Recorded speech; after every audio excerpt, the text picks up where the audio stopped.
తెలుగు పదానికి జన్మదినం, ఇది జానపదానికి జానపదం.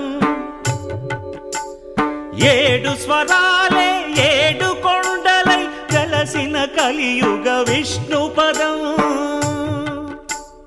అన్నమయ్య జననం, ఇది అన్నమయ్య జననం, ఇది అన్నమయ్య జననం.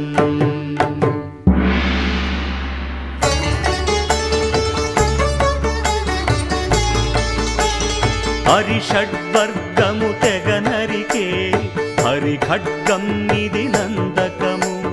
బ్రహ్మలోకమున బ్రహ్మా భారతి నాదాశీసులు